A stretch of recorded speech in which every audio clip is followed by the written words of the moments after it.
இந்த காதல் கொல்லாதது, ஒரு காவல் இல்லாதது.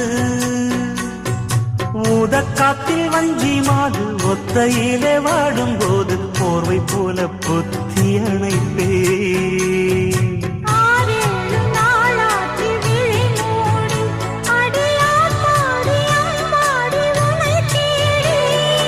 நீதானே மானே என் இளஞ்சோடி, உனை நீங்காது என்றும் என் உயிர் நாடி.